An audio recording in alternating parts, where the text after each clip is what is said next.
Hey everyone, it's Joe Glines, and I'm on my own this month. Jackie wasn't feeling great, so hopefully he feels better soon. I'm out of Texas, and today's webinar, we don't have any set focus on what we're going to talk about. We're going to talk about, we have a little demo here, and then if anyone has anything they want to cover. We do have some ideas for upcoming webinars, and so we can vote on that, or you guys can also offer up any ideas on what you'd like to have covered.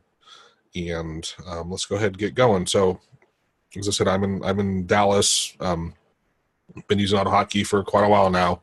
Although I'm still not. I don't consider myself a programmer, but it's pretty much close to all I do now. Working with using. I usually utilize AutoHotkey, not always, but it's the main thing I use. And then I combine it with some other stuff with doing statistics. But I use it for various businesses I'm running. And I basically automate my job. It's kind of funny. I went to this training event on growing businesses and finding sales leads and stuff. And a lot of the other entrepreneurs there, we all talked about what we did. And I kept mentioning my business, which is the real estate wholesaling business. But all of them wanted my help when I mentioned you could automate this with AutoHotkey. And they wanted to pay me to do that. And I'm like, that's not what I'm trying to do for work, right? I don't want to get work as a programmer. I want to use programming to leverage it for my business, but I don't have the time to do it for other people. But I think there's a decent demand out there once you find the right people that understand that, hey, they understand they're not working smart, right? They're working hard. Thanks, Susan. So anyway, it was kind of funny because unfortunately all I had was my technology business cards, so I kept having to give people a card saying, yeah, here's my contact info, but I don't want this kind of business. But who knows, maybe someday I'll actually look for it. And let's see here. So we had 26 people registered. I think everyone here knows you start off muted. I can unmute you if you want. It's usually because we don't want too many people talking over each other. Actually, I changed the setting already where you can unmute yourself. Since there's so few of us, I figured it wouldn't matter. And or just raise your hand or put it in the chat, and I'll do my best to keep my eyes on the chat and talk at the same time.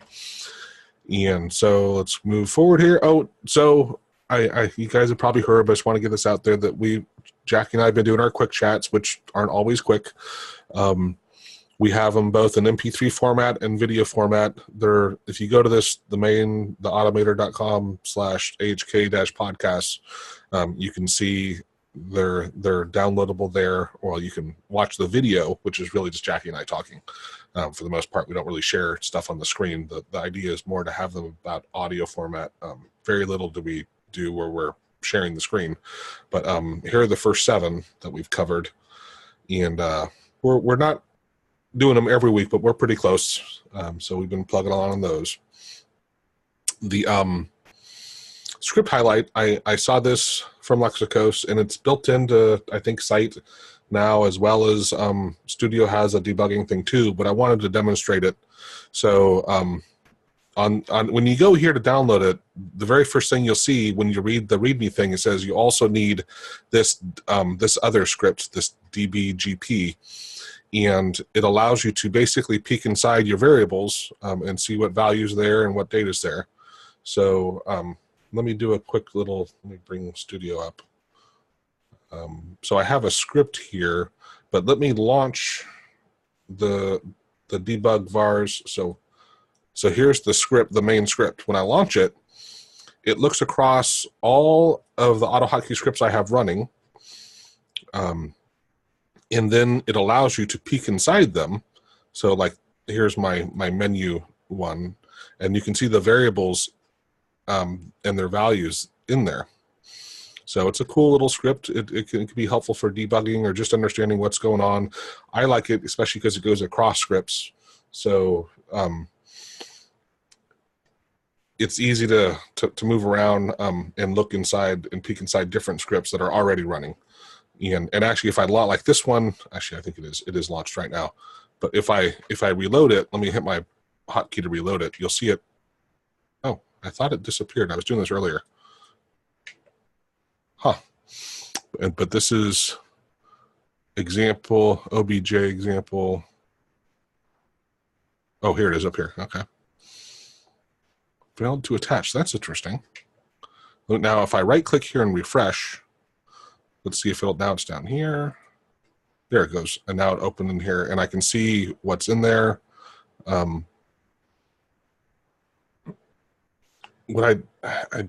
Let's inspect this. So I think you can go in here and change the values. I don't know if anyone else has used this, but I thought with this object here, it should have showed me that nested levels on that object. The duh, my word, and that's the one. Duh. Why is I don't understand why? Oh, hey, why it's not showing me the value there. So maybe there's something weird going on with it. Because on the other ones, you can see on a lot of the other tools, like here's a good one, my media player. By the way, it doesn't attach to it until you click it, meaning it lists them all, but when you click this expand button, that's when it actually goes out and pulls in the information. That was what caused the delay. So this is a list of it's a program I wrote, AutoHotkey, for playing music, and I can basically point it to a folder and it will randomize all the songs in that folder. And so here are all the variables it created and their values. And then I notice if it gets truncated, you can come in here and say inspect, and it will show you the full length of it. So let's not pick on my music, but still you get the idea. So it's a cool script that can be helpful if you're trying to understand what values are in your variables. It's pretty easy to use. Oh, there's Dale. Hey, Dale. And so yeah, so that was on the forum. Again, I'm not sure why. I would have thought. I still think it should be showing us on this OBJ example one. It should be showing the value of that OBJ. Here's the duh. Why is the duh not have the value there? I don't understand why that's going on. I don't think it now shouldn't, you know, actually, maybe it does. Maybe it does. Hold on a second. So let me reload it now. Whoa, hey, we saw some stuff happen here. Let me refresh this. OBJ example. Aha. Okay. So duh, my word. That's the problem was I had my hotkeys in front of the object. So, it's a great thing to learn with AutoHotkey. Hey, John. The flow, right? When AutoHotkey launches, it does go through the entire program, but apparently it doesn't load the variables into memory. It just goes to make sure everything is going to work properly. I'm sure people in here can explain better exactly what happens.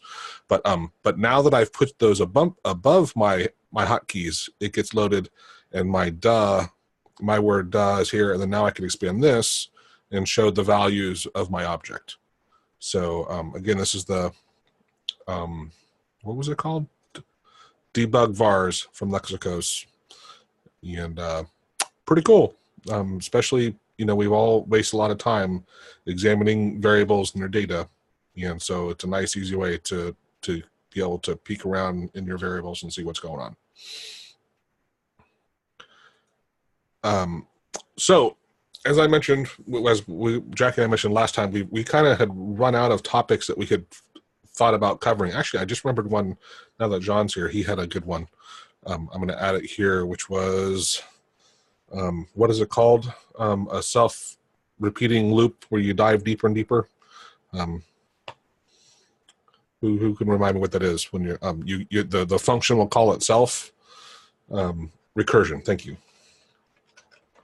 Recursion. I think that is a good topic. And John mentioned that the file folder structure is a great simple example of that, where you can keep going deeper and deeper as long as there's stuff beneath it.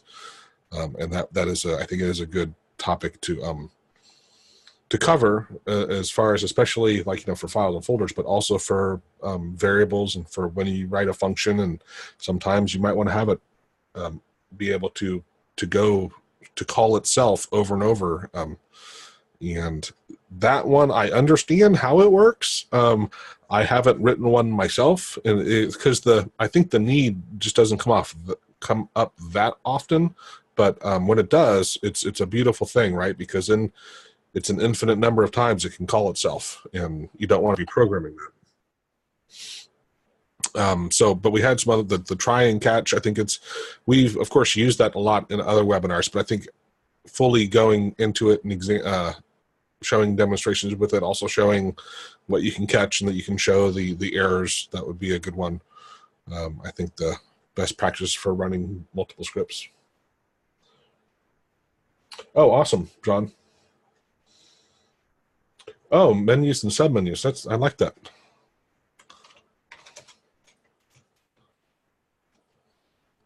Yeah, actually, menus on their own would be a really good one. As far as talking about the status of AHK2, I think we could probably do that in this webinar, because although we could, I guess we could talk about not just the status, but some of the differences with it, right? Of the advantages of, or well, I guess advantages and disadvantages of using it over the regular version.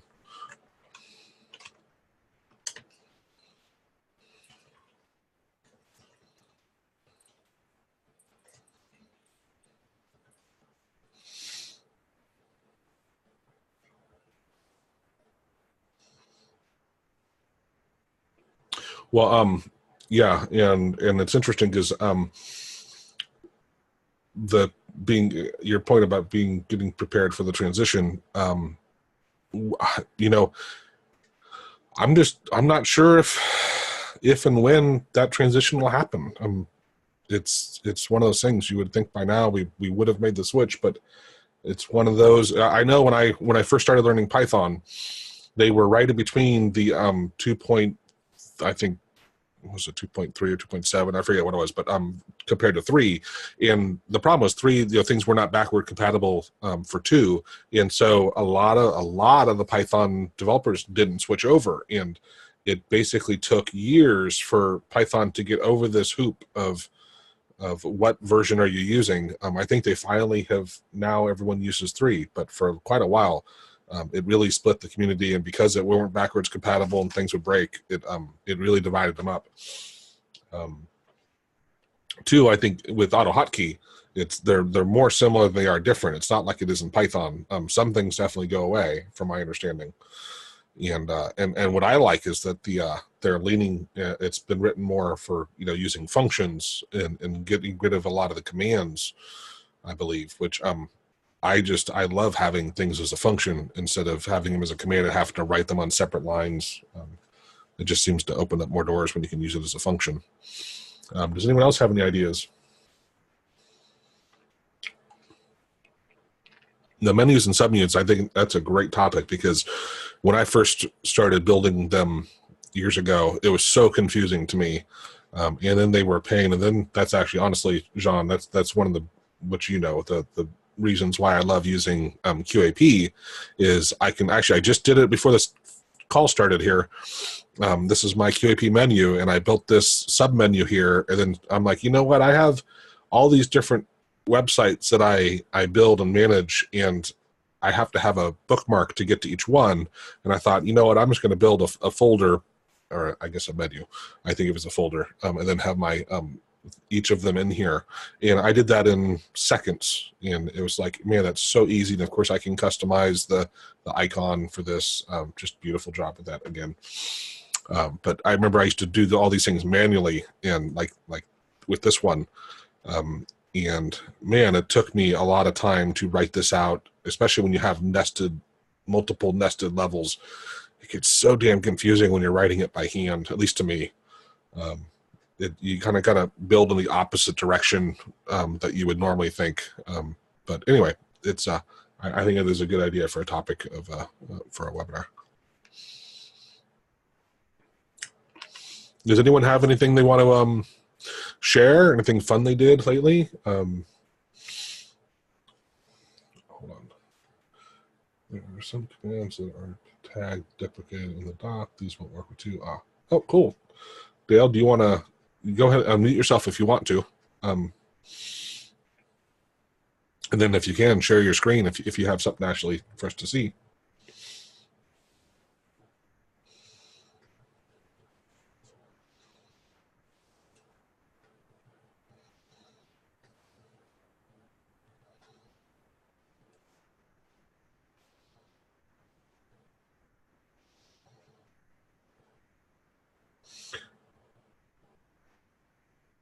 That's weird. I clicked the button. All right, I'll unmute you. Let me find there you are.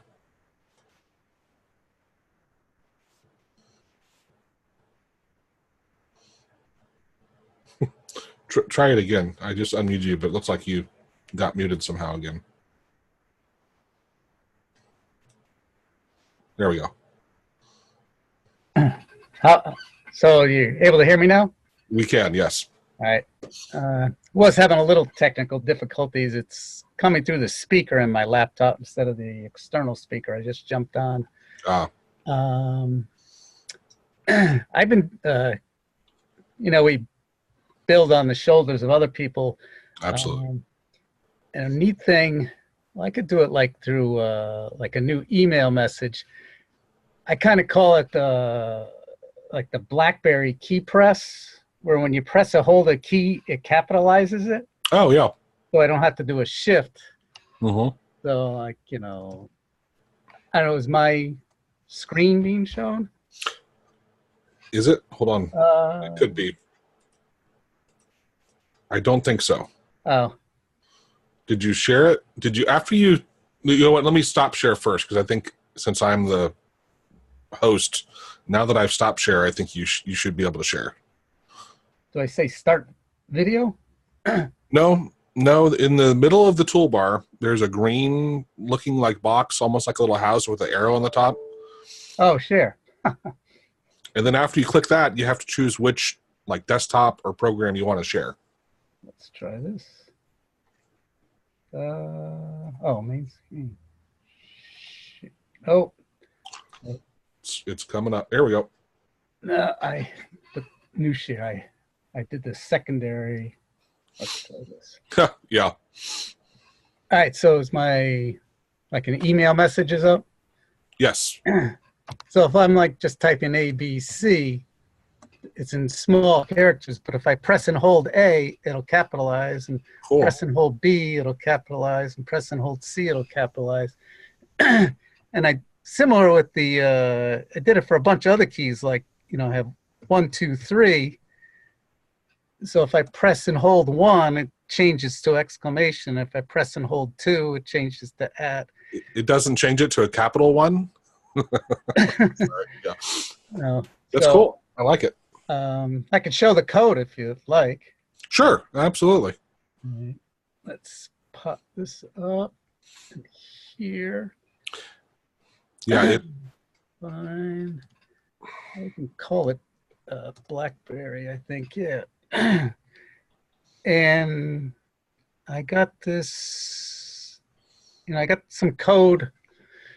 It's that website begins with S. There was a lot of code out there. Stack Overflow. Mm-hmm. And then I did some. So it starts here. These are the characters I'm going to work with. And it keeps looping so it doesn't repeat when you're pressing and holding the key. Some delays. Oh, this is how long before it changes. Yeah.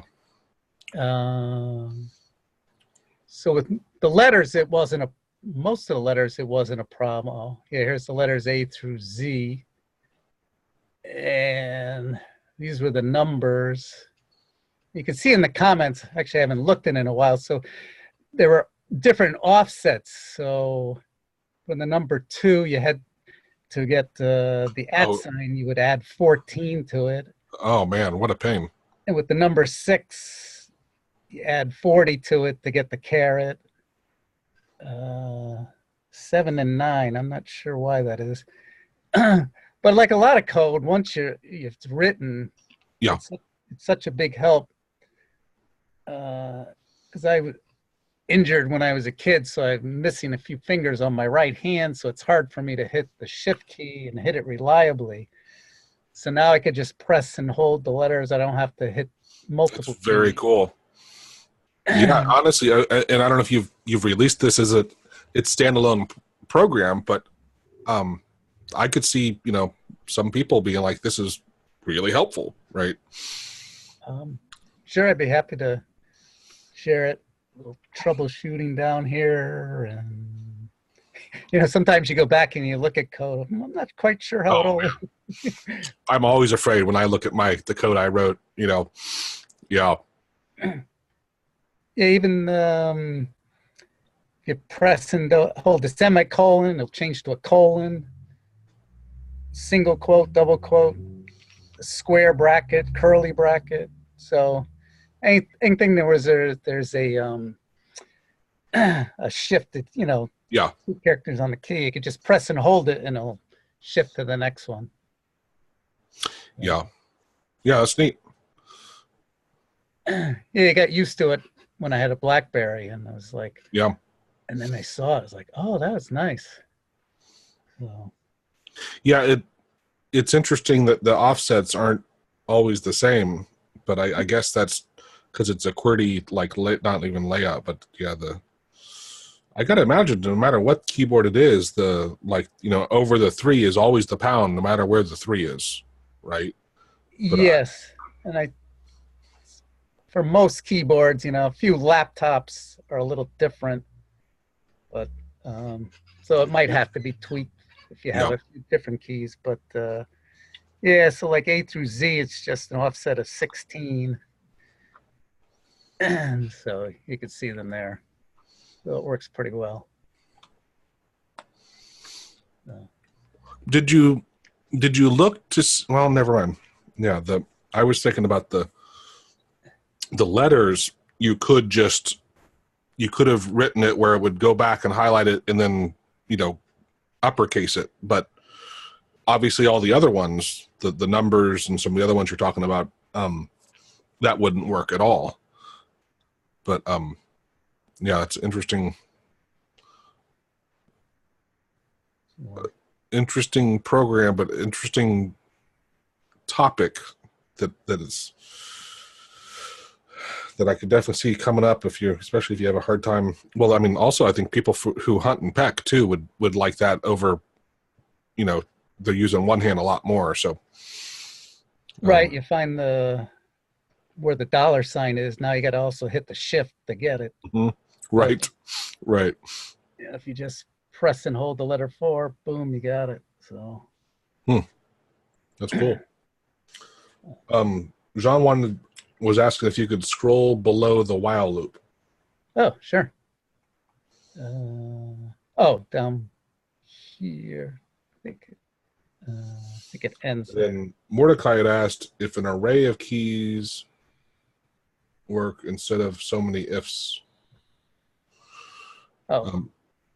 Yeah, I think the problem is the offsets are different, right? And so if you look here, there's 30, 32, 5, 1. Yeah, it's not a consistent pattern. You probably could still put it into an object and then, have it compartmentalized where it pulls that in. But I'm sure it's still fast, right? So I don't know if you get anything out of the speed of it running. And this is obviously a lot easier to read because you know exactly which key you're working on. Mm-hmm. I went up again. I don't know if John got what he was looking for, and maybe I should stop moving it around. Yeah. And I'm happy to share this. Is just like where and how would I share it? Why don't you, if you want, just email it to me and I'll send it out. Okay. Yeah, because I don't know if AutoHotkey have like a case statement. Typically cases instead of if else, right. if else, if else, if else. Yeah, I used case in SQL. Right. Yeah. Other languages have that, but I didn't know if. So, someone said you could do it with an array. Huh? Well, he's just giving you the exact.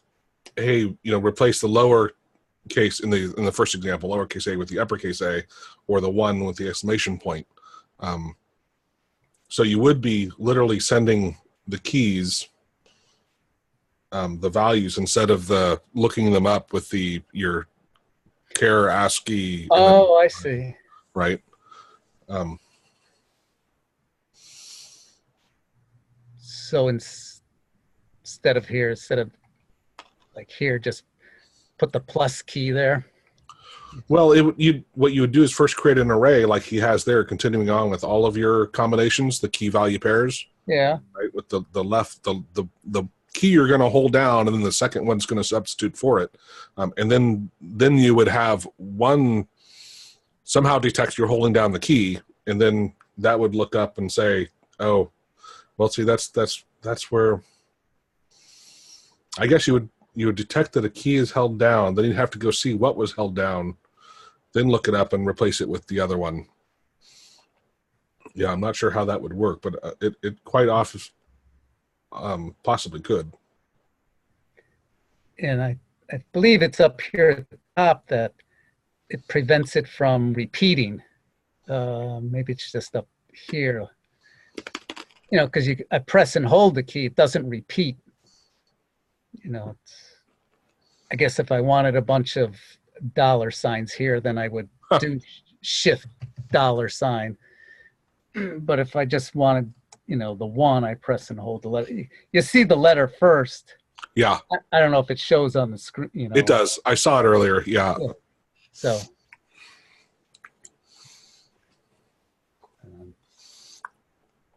All right, so yeah, I can send that off to you. Cool, thank you. Yeah, I'll. A little side thing, I haven't been getting email notices like before or after these webinars. I fortunately have it on my calendar. Are you subscribed? I had been. Let me see. I mean, I'll pull up the registrants and just see if you're in there.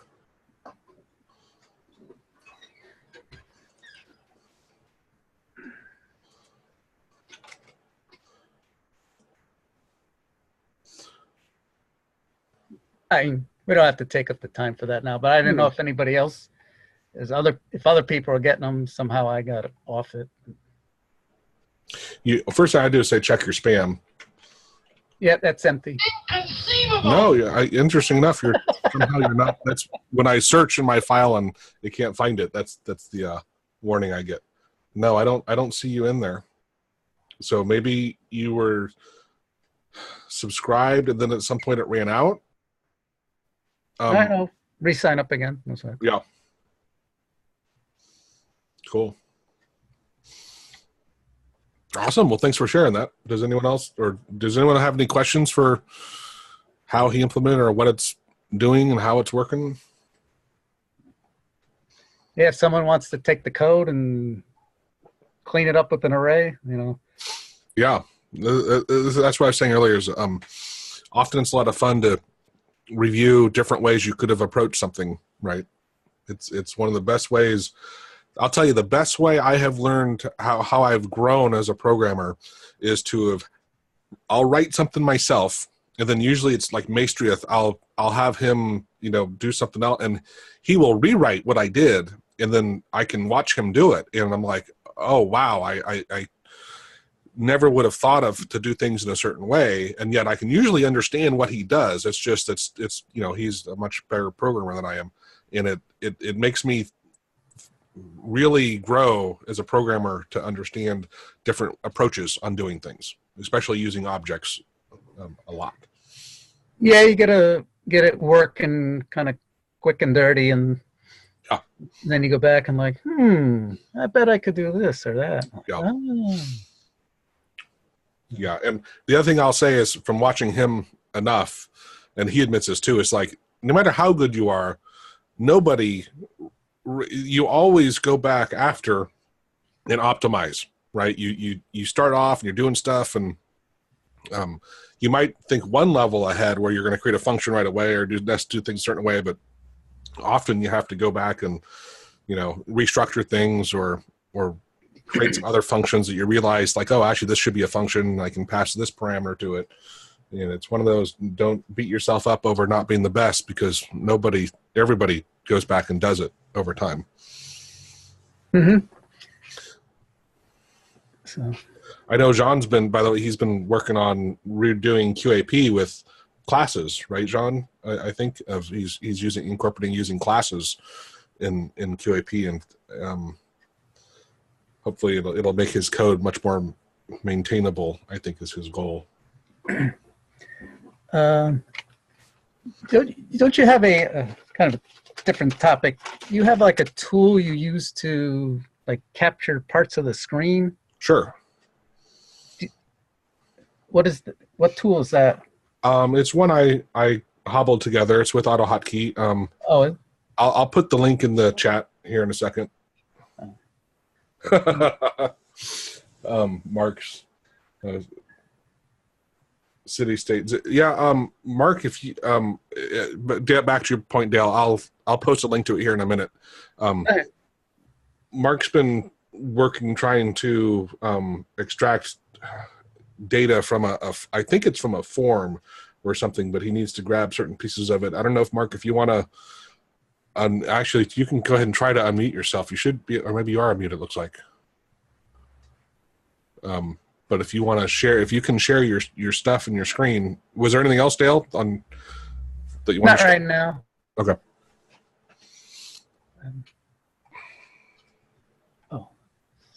I'll stop share.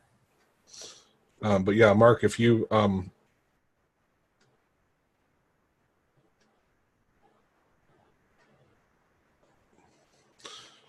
have if there's something you can actually share, we can talk through how you're getting it and ways to grab what you want to parse it out. It's really hard to do that without having a real example.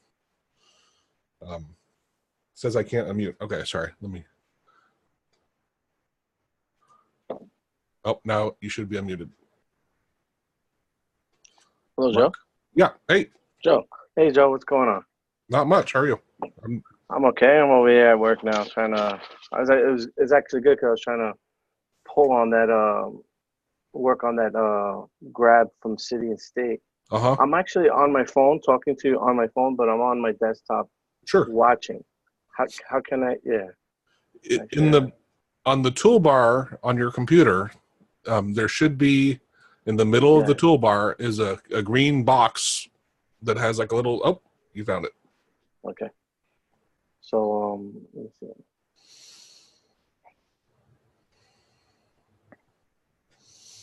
This is what I have now for. Well, right now we just see a big Windows screen. Yeah, I'm trying to pull it up now. Okay. Sorry. I'm a little nervous. You guys got me nervous. Oh, don't worry about it. Okay.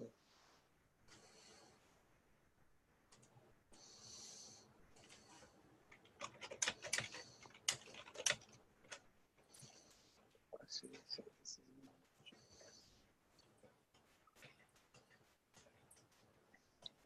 Can you guys see that? Yes. All right. Well, what's happening is the field that I'm trying to grab, it's this, I guess it's tag name, this 14, and this 14 consists of a block of text. It could be 5 lines, 4 lines, 2 lines, and what happens is if it's like 3 lines, I notice, so three or less, this is going to return the phone number. It returns the phone number. It doesn't return the street address. Let me see if I can bring up an example.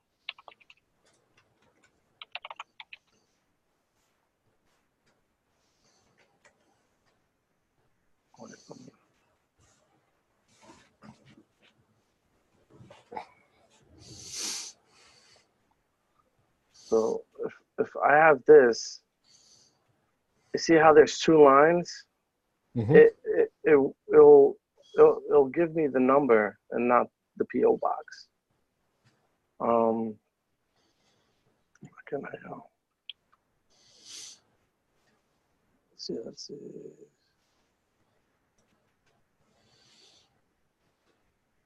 Open order.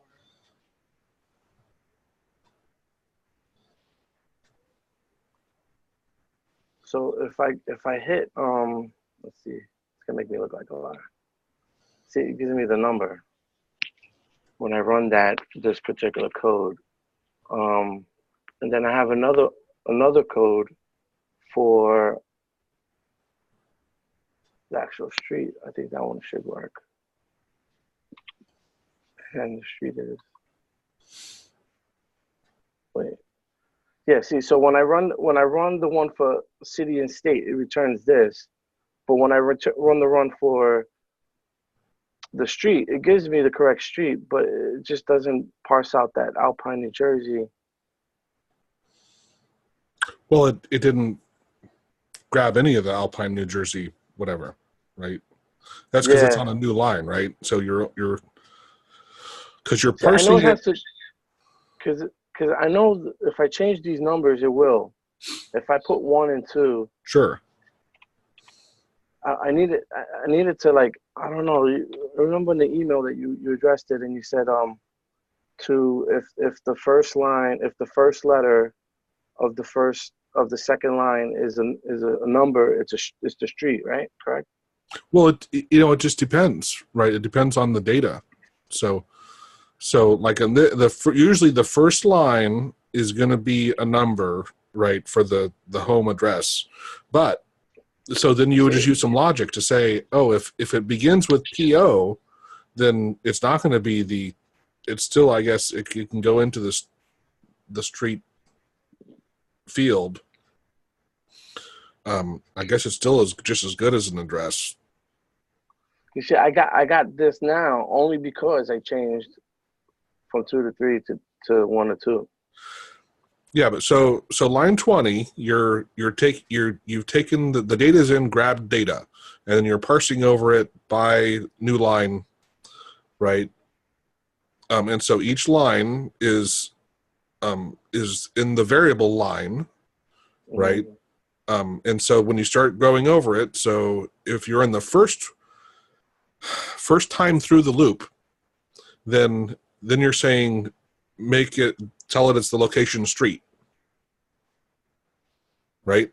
Yeah. Okay. That's what you're doing there. I see. And then, I see what you're saying. Yes. Yeah. Yes. And then if it's in the second time, then you start parsing on commas.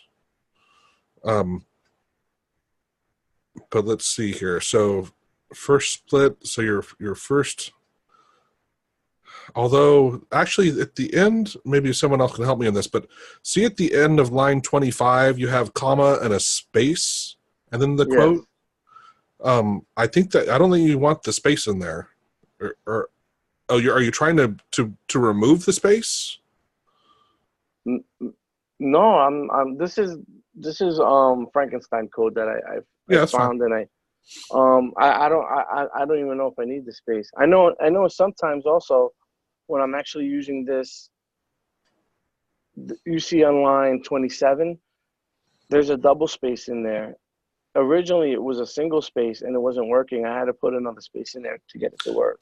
Yeah, now that's one where definitely, and I saw Mordecai's comment using a regex, in what would be great is saying, you can use a regular expression to say, let's look for any white space, whether there's one or multiple, right? So that way it doesn't rely on the exact number of spaces, because that can trip you up a lot.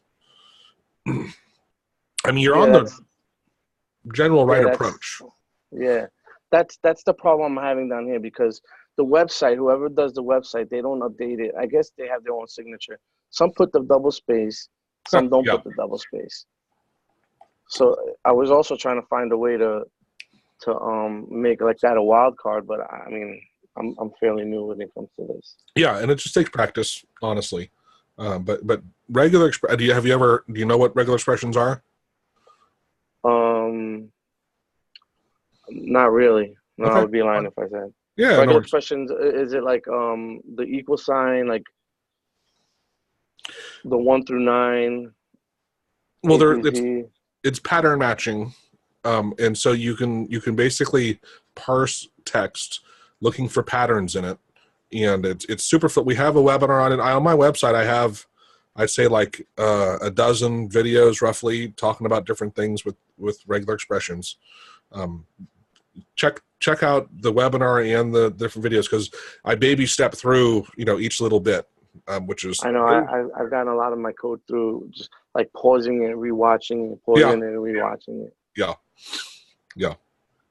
No, you're having a good you're getting a good start on it. It's just like that first one, I would get rid of that space there right where your cursor is blinking right now. Yeah, and just because you want to parse, and so everything to the left, actually, like, I was just looking at it. So, actually, I even tried in here to put what is it, an A space, or comma, put a comma here, and then put a space so it omits the space in the front and behind.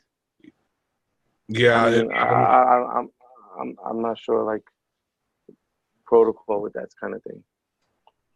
I see Mordecai put in a regular expression in forgetting the city-state zip, which we can try. But let's do something here with what you got first. So actually, do you see on the toolbar somewhere, if you're okay with it, just giving me control? Well, how about hit this one here? Well, somewhere there remote you can pass me remote control, because I can talk you through it, but it would be pretty tedious. Oh, yeah, cool. I think I just okay. All right, so I'm gonna leave that first one, but I'm gonna borrow this.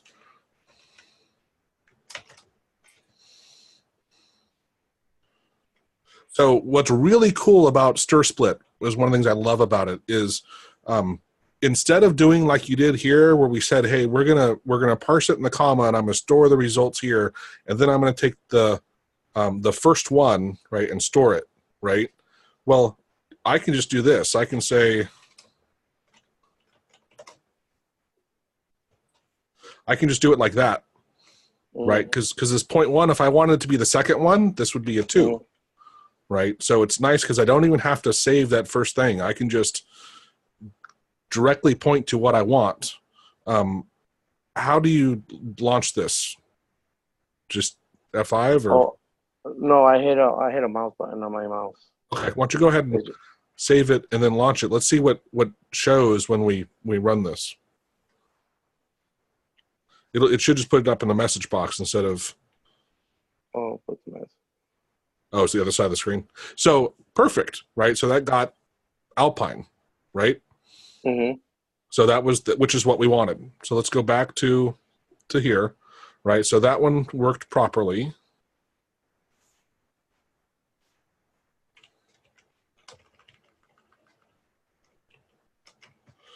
And then now,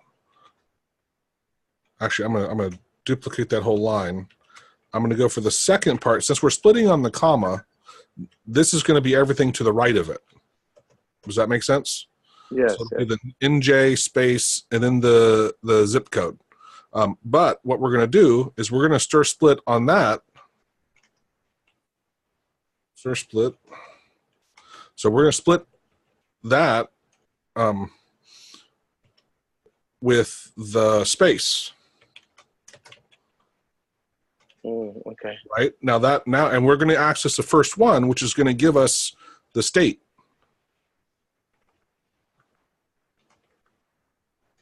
And then I'm going to duplicate that, and I'm going to put zip here. That should give us. It's going to give us the whole zip. The whatever 10 did, it's not just the 5, it'll be the dash with the other part, but those two now.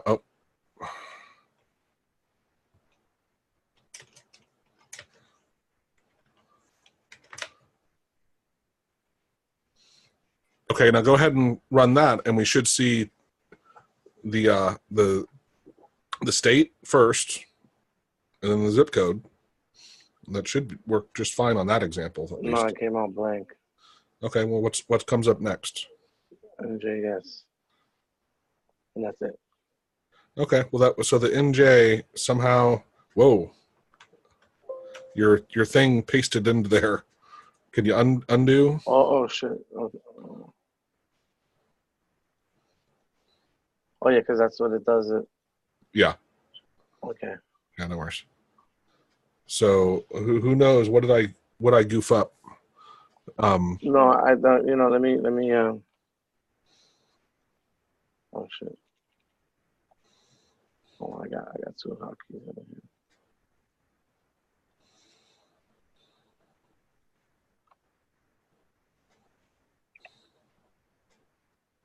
Yeah.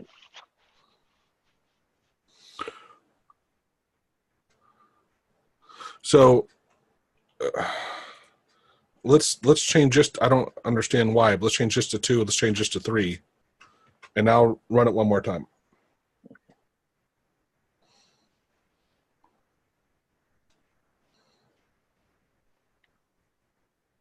Okay, NJ.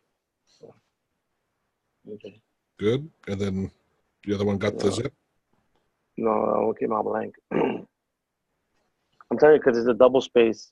Oh, is it a double space? I'm sorry. Okay. No, but it's inconsistent. That's the thing. It could be double space sometimes, and sometimes it's one space.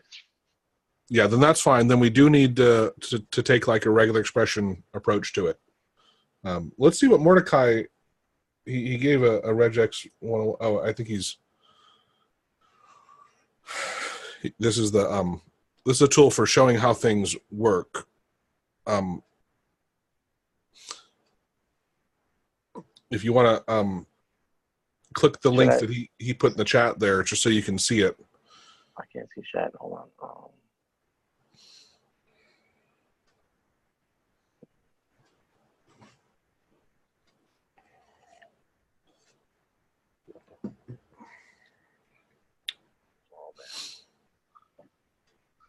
How do I see the chat?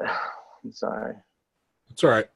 If you want, I can just take over control and then share the screen. Right. But well, no, it'd be better if you see it there because just look around. Mordecai. Chat. Okay, chat. Okay, I see here. So he wrote out. So there's the 2 examples here of different of Almibay, New Jersey, right? And it looks like there's, I can't tell. Did he put 1 space and then 2 spaces or no, down below? The test string is the 2 examples, right? Oh yeah. Yeah, and here you could have put in 1 versus 2. Now up above he did a pattern matching. So the first thing in between the parens that says, hey, get this as a substring and look for any word. Okay, the W, that's what word. Okay, for word. Yeah, for word characters. I'm not sure what the dash is doing for. What's the dash for in that, Mordecai? The dash is inside the brackets is a range. Oh, the dash is in the name. But I don't see it in the.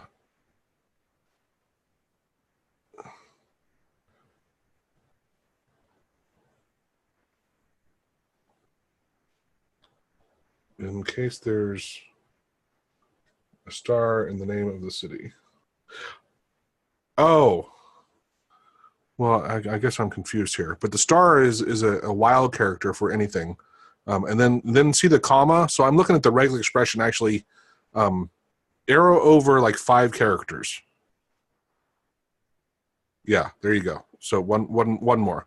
So everything between those 2 parens is the first subpattern to grab. Then there's a comma, and so it's looking for that comma. And so everything that first part gets captured, and then it says now let's look for 2 characters.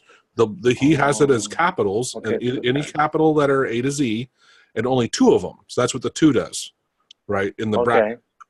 I'm oversimplifying because regular expressions are really powerful, but complicated. And then the /s means a white space. And then again, there's a wild character. So for, and here I think you could just use the plus sign instead of the star. But I guess if it's not there, it'll still go. And then there's 5 digits. So the /d means digits. And he's saying, look, we're 5. And then he even parsed it out. So that dash there, I get why that's there, because that's your dash with the next 4 digits. Okay, I see it. Yeah, I see it. Makes sense. But what's nice is, regardless of how many spaces in between the NJ and the numbers, or even after the comma, it can be written where it doesn't matter. It'll still grab them each way. Okay, yeah, I understand. I understand it now that you walk me through it. Okay, now I know what I'm looking at. Yeah, but it's but that's like completely different from it's like this is the regex, and then this is something else, right? The code I wrote. I'm sorry, that's a good. Very different. Absolutely. That was why, honestly, I was trying to solve it without using regex, because it was so different, and I didn't want to overwhelm you. Trust me, I would do this with the regex, but yeah, I wanted to, but I just couldn't figure it out. And there's a lot of code that I've been grabbing from just looking at forums, and I'm just like, I just couldn't. I understood there was much more material on YouTube and for the regular way I wrote the code, but the regex, it's like, I guess it's just another beast. It's another animal. So I wasn't familiar with it, so I didn't want to go down that road. Yeah, they're not well. And I don't know if I can implement regex with this whole code here that I have here, because I know how this works. Yeah, I mean, because this in line 15 and maybe I'm not sure what you're doing there with 16 and 17, but you're basically getting the text from the page, right? Once you've done that, you can do whatever you want with it, right? The text is now, you've got that paragraph basically, and then you're going to parse it, and you can decide different ways to parse it. Okay. Right. Touch on the 16 and 17. I just actually did this morning. What I ran into is sometimes I guess the way they make the web page, it shifts over because there's an extra word where it really, usually 99% of the time it's not there. Like something happened. So it creates an extra field. So then 14 becomes delinquent periods. So if that becomes delinquent periods, then I said grab 15 because it's the next one over. Sorry. It actually worked. I mean. Well, there's one issue though, which I don't understand how it would be working, because see, with delinquent periods, you got a space between there. Yeah. Right. So it's not treating that as like a variable. I don't know. I don't know what that would be doing. Well, it actually worked for me. Let me see if I can figure out the one that it was on.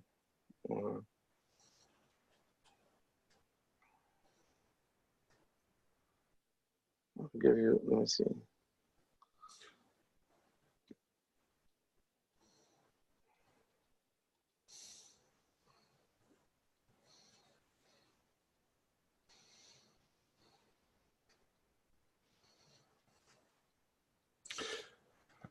And back to Mordecai, he said that there's the dash is in there in case there's a dash in the name of the city, but someone correct me if I'm wrong here, which I definitely could be. When you have when you're in between the braces, don't you have to, the dash means a range of things. So wouldn't you have to escape the dash with the backslash inside the brackets, right? I don't think it's necessarily that way outside the brackets, but inside the brackets, I think you need to escape a dash. And this is where the little subtle things and man, so the web page he gave you for testing him is a good one. Like right here, for example. See if I pull up.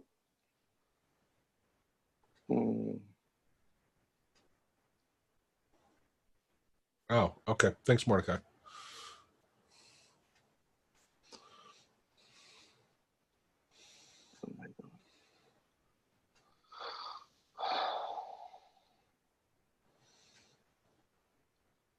And so what were you saying? So like see how here, like now this is now 15. See? So if I do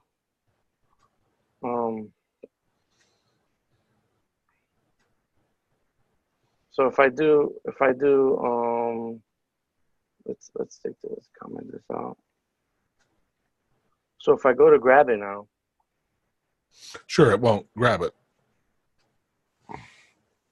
Because now it's over here. But if I leave it, oh, okay, so you know it's not gonna grab it because I changed it. But now look. So I think basically what you see? Yeah, what's going on is your line 16, the way it'll actually read will say, hey, if grab data is blank, right, then let's set it to use the next field. I think that's how that's getting interpreted. Yeah, that's what I thought it was being. That's how I thought. I was hoping, and it actually worked. I mean, I didn't put the thing there because these mean something, right? This is if you're trying to change. I know that doesn't go there. This is technically a variable because it's inside here. It's inner text, so it doesn't get the thing here. So it's equal to, and then see, I did the same thing for something else. So I mean, like I'm piecemealing it here. Yeah, that's no worries. I would just consider changing the end of 16 after the equal sign to just put it to. So on line 16, so instead of, put a space and then put two double quotes. Yeah, and now put a space and a semicolon. Space, semicolon. Right? No, semicolon, not colon. So we're commenting out the rest of the line, right? Because now you're saying basically, hey, if grab data is equal to nothing, right, then let's set grab data to the next field, to the B15 instead of B14. No, but the grab data would be something. It would be delinquent. You understand what I'm saying? Because it's gonna grab it. Watch. Well, I don't see anywhere where delinquent fields is a variable. Right here. That's not a variable. It becomes a variable because I'm saying grab data. I'm saying grab data. See this? This is how I interpret it. I don't know. This is the variable, right? That's the variable, right? But you're using it how you had it as delinquent periods was a variable, right? Because you didn't have it in quotes, so it was looking for the variable delinquent periods, which doesn't exist. Oh. Right. So, but basically, it still worked because delinquent periods doesn't exist. It was basically saying if grab data is equal to nothing, right? That's why it worked. Mm-hmm. And so this is why it's your code worked. I'm just saying I would change it to this because now it's saying, hey, if grab data equals nothing, then let's use the next, next B element 15 instead of 14. Does that make sense? Yes. Yeah. No, it makes sense. Okay, I get what you're saying now. See, this is why I signed up because you guys. Oh yeah, and it's just time with getting.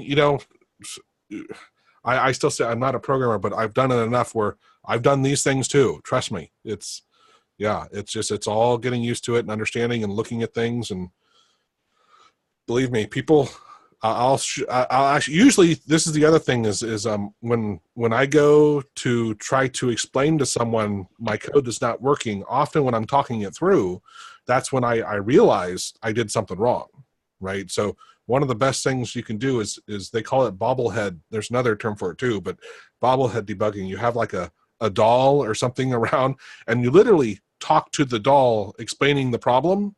It's like you're talking to somebody else, and by verbally saying it, often your brain thinks a little differently, and you catch yourself of like realizing, wait a minute, this is why it's not working.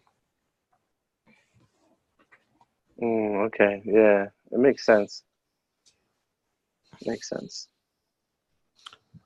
But that, yeah. Yeah, I appreciate the time. I've been. Yep. If you want, we can plan another time, Mark. To I don't mind sharing the screen and doing this and working through it, it's trying to do it remotely without seeing the text. That's like virtually impossible for me, right? Yeah, it's like yeah, I can imagine.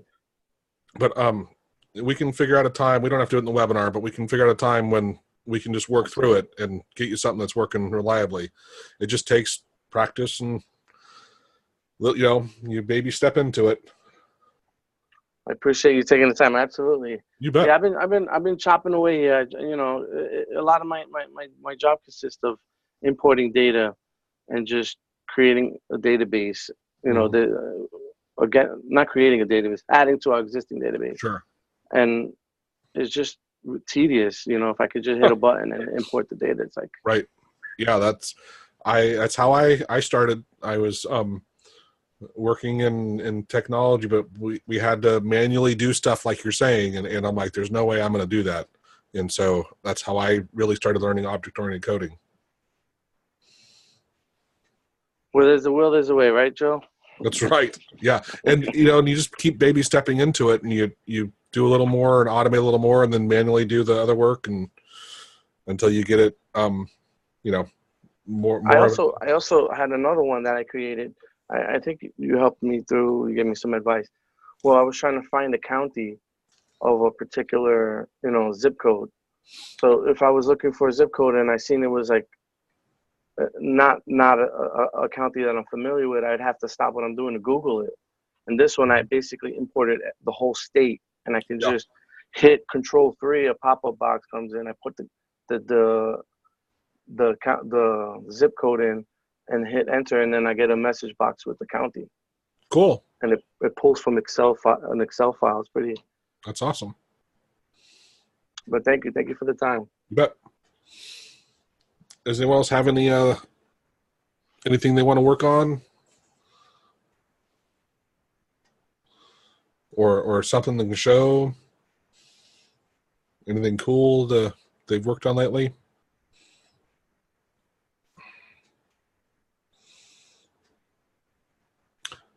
I'm trying to think if I've been doing a lot of different stuff. I was playing with a couple of different APIs lately for making phone calls. It's actually pretty cool. This tool I'm using, Ring Central. I could, like, if I had like Jean's phone number, I could have Ring Central call Jean first, and then after it calls and connects to him, then it would connect Jean's phone to like my phone. And so we got the API working for that the other day.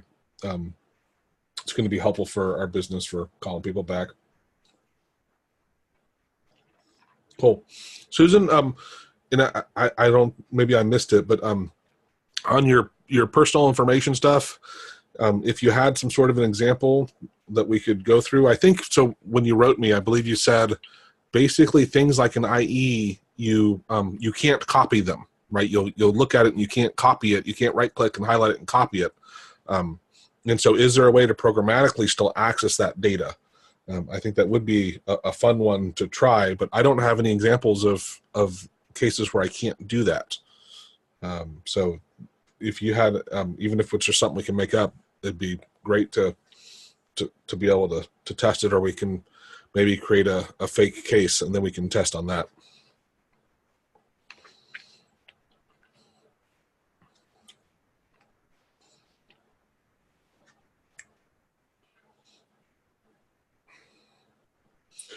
Wow, and I didn't realize we're already into our next hour. Cool. All right. Well, does anyone have anything else they want to talk about? I'm gonna go ahead and, well, let me see that, because otherwise we're done and I'll just stop. I'll hit stop record. But I'm happy to stay on, or if anyone else wants to work through something, we can do that. And also, if you guys have ideas, like maybe just an example of using stir split or something like that for future webinars, right? Parsing text, which we've done in several different ways, but I think, real world case scenarios of grabbing stuff and playing with it, it comes up more frequently once you start really playing with data than you would think. And so it would be a good thing for us to all kind of play with and practice on. All right. Well, if no one else has anything, I guess we're done. Again, send in your ideas for future webinars, so we can keep having fun and learning new things. I'm happy to keep studying different areas. I just kind of ran out of topics to cover. Okie dokie. If no one else has anything, going once, going twice. Oh, Cat Loden shared something. Let's see what he shared. Let's see. Let me share my screen. Share screen. Hopefully this is here. And somehow I lost. And Cat Moden, what is this doing? Oh, holy cow! I think he already. Let's take a look at this. Did you rewrite Dale's thing already? Is that? Well, all right.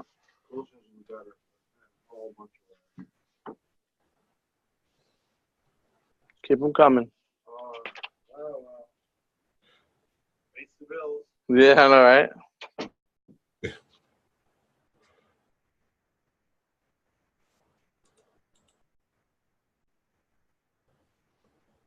What? So let's see here. So I'll launch this. Let me close this now. All right, it's launched. So shift 1. So let me see now. Actually, I'll go into site because Studio doesn't love these things. So, and it looks like he's built in a couple of these.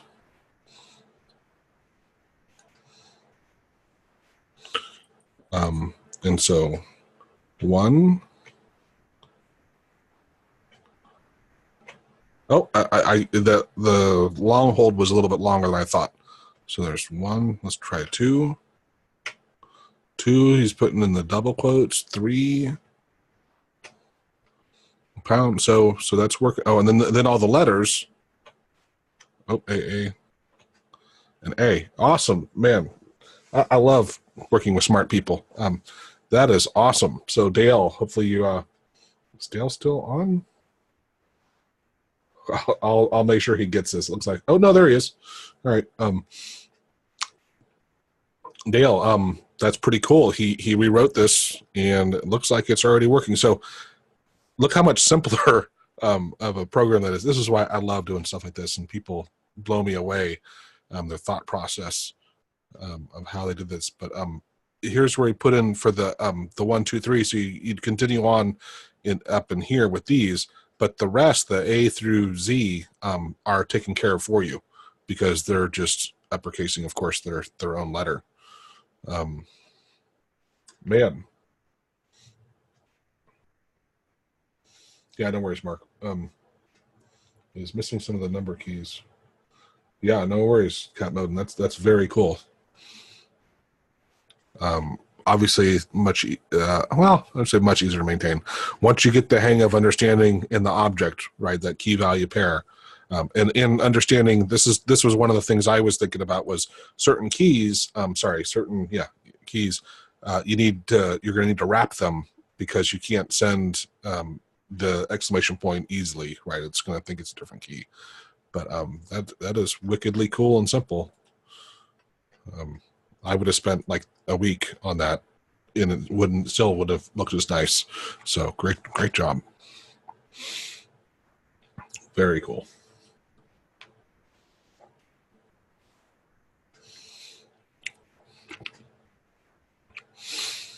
And this is what I said also with working with Maestrith is once you grasp objects and how to use objects in loops, man, it can really blow your mind at how much more efficient your code can be. I still don't fully grasp them, but I'm getting much better. I'm thinking in them now more often than I don't, which is the opposite of how it used to be. Okay, Dale, can you unmute yourself again? I don't think I muted you, so you should be able to. Oh, you know what? Since we do it, I'm gonna stop recording and then we'll start again. Where?